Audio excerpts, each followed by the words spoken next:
Hello again and welcome to part 2 of the How to Make a Hot Glue Dome Stefan. I don't really know what the exact title of this video will be called, but welcome to part 2. Today I'll be talking about how to put your BB into the blank and then how to make a really nice hot glue dome tip on the top of it.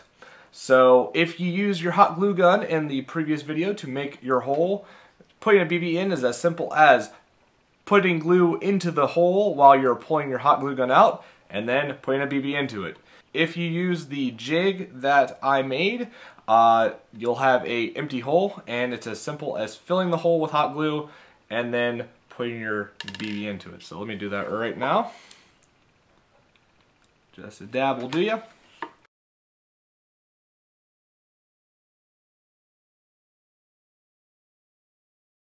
And it's as easy as that.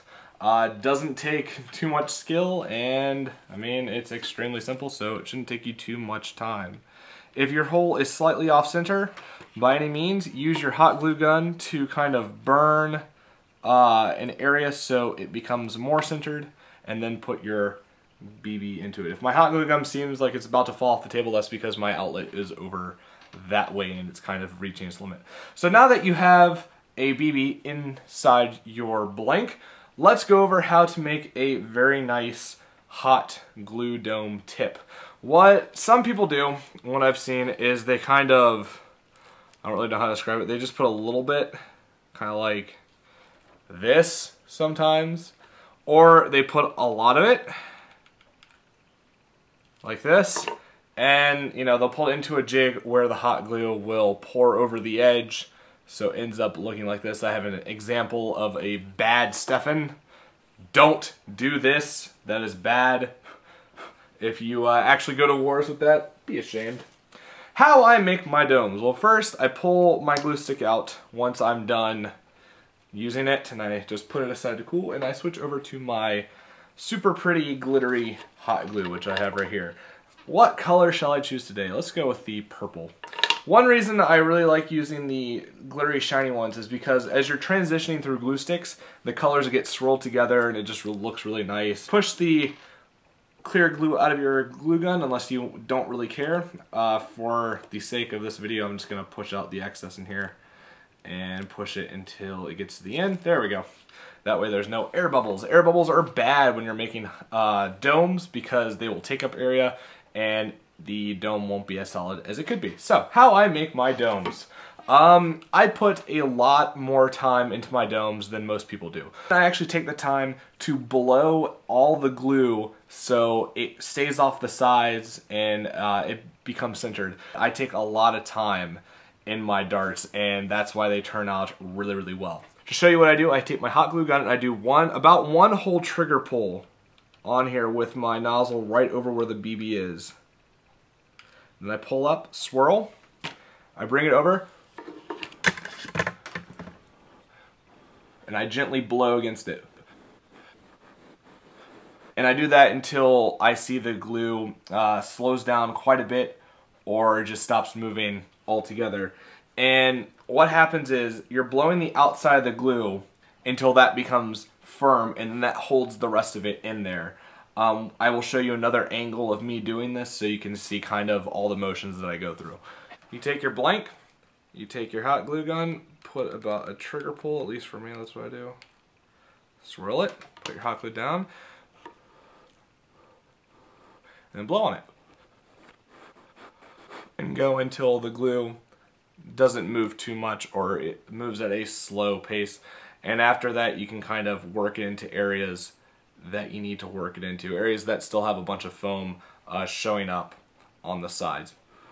Then you just put in your holster straight up, or if you know that there's a area of foam showing, you can tilt it so it slowly pours down to that area. That's how I do all my domes, and it takes much longer than most people, but it will give you a higher quality dart because all the glue is dispersed evenly, and it turns out really nice. Here's the first one I did.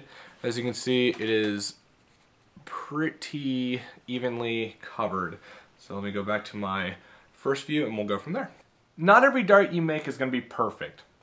Some will have glue hanging over the end, and this can impede your dart's performance through a barrel.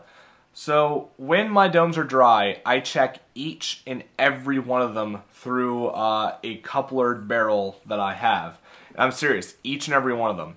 What I do is I take my dart and I just push it in a little bit and I turn it to see its dart fit. Now if it feels like it's snagging on something, that means you have an overflow of glue. And on this one, you can see that.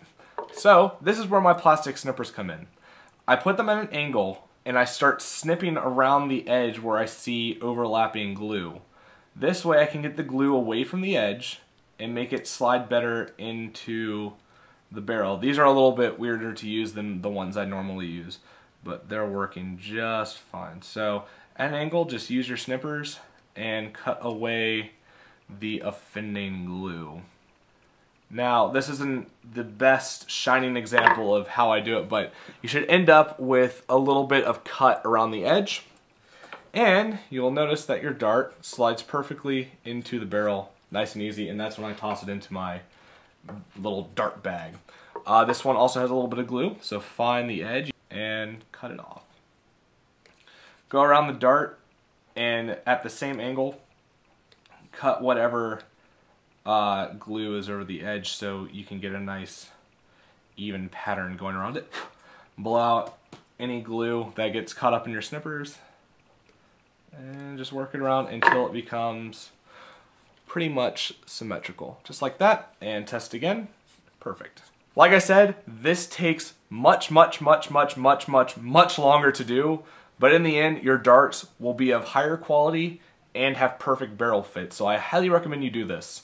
So yeah, that's how I make my glue domes, and that's how I think a lot of people should be making them. Thanks for watching, and I will make another video for you later.